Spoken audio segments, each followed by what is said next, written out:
Boa tarde para todos vocês que estão aí assistindo a primeira e única videoaula desse canal do Caio, que fala sobre alguma coisa relacionada à construção civil.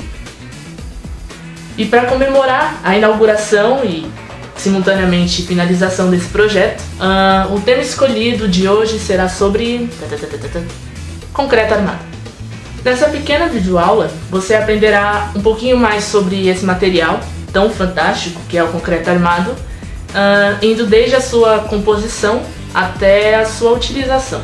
Primeiramente, vale ressaltar uma pequena linha do tempo. Acompanhe. Os primeiros materiais a serem empregados nas construções foram a pedra natural, a madeira e o ferro e o aço foram empregados séculos depois, Nova York. E o concreto armado só surgiu mais recentemente, por volta de 1850, o que é pouco se comparado ao tempo de existência da humanidade. Bem, para um material de construção ser considerado bom, ele deve apresentar duas características básicas, que são resistência e durabilidade. A pedra natural tem resistência à compressão e durabilidade muito elevadas, porém ela tem baixa resistência à tração. A madeira tem uma boa resistência, como já vimos, mas tem uma durabilidade limitada. E já o aço tem resistências elevadas, mas requer proteção contra a corrosão, contato com a água. Bem, agora dando enfoque na composição do concreto, só concreto, simples, temos o seguinte: ele é constituído por cimento, água, agregados miúdos, ou seja, areia, e agregados graúdos, que seriam pedras ou britas. E tem ar também lá no meio, só que o ar a gente não coloca, ele entra aqui de maneira natural. Uma vez pronto, o concreto é um material que apresenta alta resistência às tensões de compressão, porém apresenta baixa resistência à tração, que é cerca de 10% da sua resistência à compressão apenas, ou seja, muito pouco. Eis então que surgiu quem? O concreto armado, que veio da necessidade de se aliar as qualidades do concreto com as do aço, gerando vantagens de poder assumir qualquer forma com rapidez e facilidade e proporcionar a necessária proteção do aço contra a corrosão. Então o concreto envolve o aço e a água não chega no aço. Chega, né? Mas isso é outro assunto. Bom, e sendo assim, chamamos de concreto armado a estrutura de concreto que possui em seu interior armações feitas com barras de aço.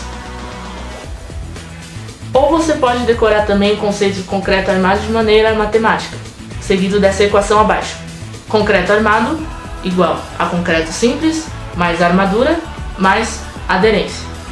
E como estas armações de barras de aço são necessárias para atender à deficiência do concreto em resistir a esforços de tração, elas passaram a ser indispensáveis na execução de peças como vigas e lajes, por exemplo. Agora uma curiosidade para vocês. O projeto de estruturas de concreto armado é feito por engenheiros especializados no assunto, conhecidos também como calculistas, que são conhecidos também por serem os que ganham mais na nossa área. O que não é à toa, pois a parte mais treta é deles.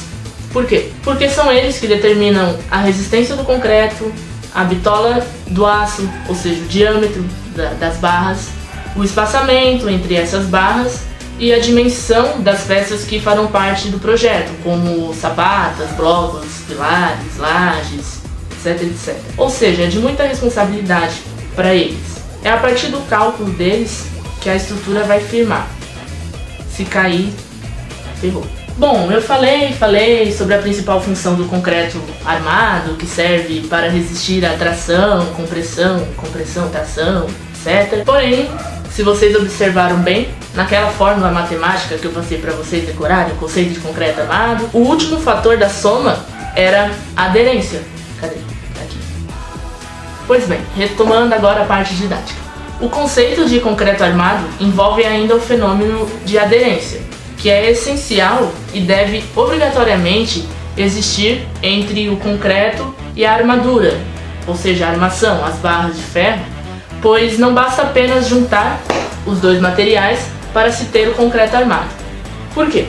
Porque para a existência do concreto armado é imprescindível que haja real solidariedade, união, parceria entre o concreto e o aço, e que o trabalho seja realizado de forma conjunta. Resumindo, não adianta nada o concreto não grudar no aço, pois se isso ocorrer, no final eles trabalharão de maneira independente.